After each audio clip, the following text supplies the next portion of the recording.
పిఠాపురం ప్రాంత అభివృద్ధి ప్రాధికార సంస్థ పాడ సమావేశంలో చోటు చేసుకున్న ప్రోటోకాల్ రగడపై ముఖ్యమంత్రి చంద్రబాబు ఆగ్రహం వ్యక్తం చేశారు. పదే పదే వివాదాలేంటని ప్రశ్నించారు.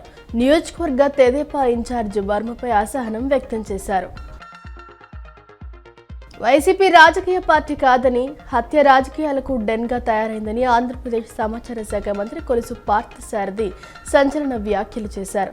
రాజకీయ పార్టీగా కొనసాగే అర్హత వైసీపీకి లేదని ధ్వజమెత్తారు. ఆ పార్టీ అనుమతులపైన ఎలక్షన్ కమిషన్ కూడా ఆలోచన చేయాల్సిన అవసరం ఉందని తెలిపారు. వైసీపీ కార్యకర్త పెద్ద దస్తగిరి హత్య వెనుక ఆ పార్టీ పెద్దల హస్తం ఉందని ఆరోపించారు. 5 ఏళ్ల అధికారాన్ని అడ్డం పెట్టుకుని దాచుకోవటం జగన్ పార్టీ చేసిందని విమర్శించారు. ఈరోజు అమరావతి వేదికగా మంత్రి పార్థసారథి మీడియాతో మాట్లాడారు. చీకట్లో చంపడం, పగలు వెళ్లి పరామర్శించడం వైసీపీ నేతలకు అలవాటుగా మారిందని ఎద్దేవా చేశారు.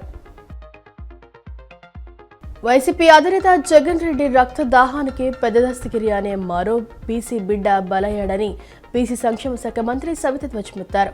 బీసీల్ని హత్యలు చేయించడం, అడ్డు తొలగించుకోవటం జగన్కు అలవాటుగా మారిందని విమర్శించారు.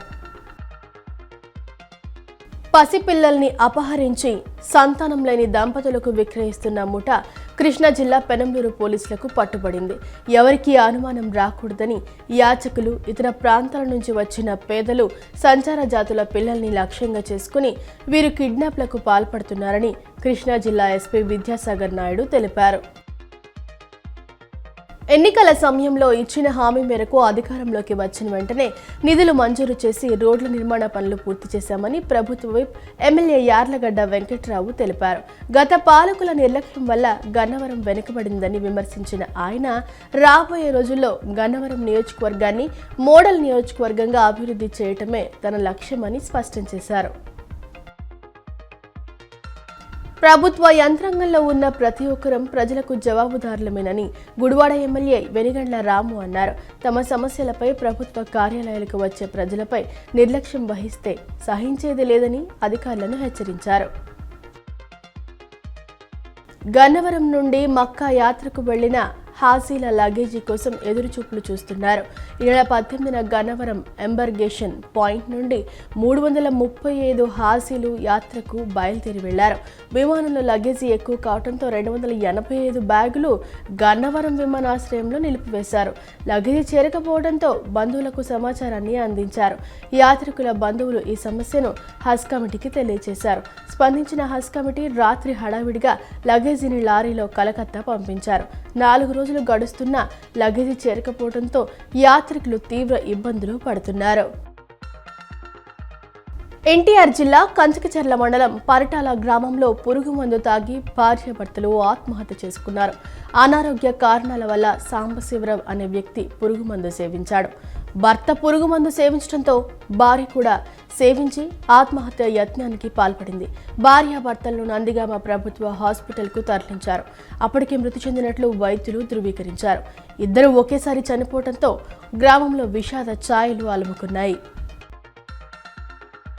రాజ్యసభలో మహిళా రిజర్వేషన్ బిల్లు ఆమోదం తెలిపినప్పుడు మరలా గెజిట్ నోటిఫై ఎందుకు చేయలేదని కేంద్ర ప్రభుత్వాన్ని మహిళా ఐక్యవేదిక డిమాండ్ చేసింది. మహిళా రిజర్వేషన్ బిల్లు గెజిట్ నోటిఫై అయితే వచ్చే ఎన్నికల్లో 33% రిజర్వేషన్లు అమలు జరిగి పార్లమెంట్లో 180% సీట్లు మహిళలకు వచ్చేవని ఆశాభావం వ్యక్తం చేశారు. తన కుమారుడు హాసిష్ 2026 తైవాన్లో ఈ నెల 13 నుంచి 19 వరకు జరిగిన Taiwan artistic roller skating of ఓపెన్లో 2 బంగారు పతకాలు, 2 కాంస్య పతకాలు, 1 రజత పతకాన్ని గెలుపొందాడని ఎం శివమాధవి, ఎం రాజు తెలిపారు. తన కుమారుడు హాసిష్కు చిన్నతనం నుంచి స్కేటింగ్ పట్ల ఉన్న ఆసక్తిని గుర్తించి అతనికి నగరంలో విశాఖపట్నంలో శిక్షణ ఇప్పించామని అన్నారు. అంతర్జాతీయ పోటీల్లో పాల్గొనాలంటే భారంతో కూడుకున్నదని తెలిపారు. అంతర్జాతీయ స్థాయిలో మరిన్ని పతకాలు సాధించాలంటే దాతలు, ప్రభుత్వం నుంచి ఆర్థిక సహకారం అవసరమని చెప్పారు.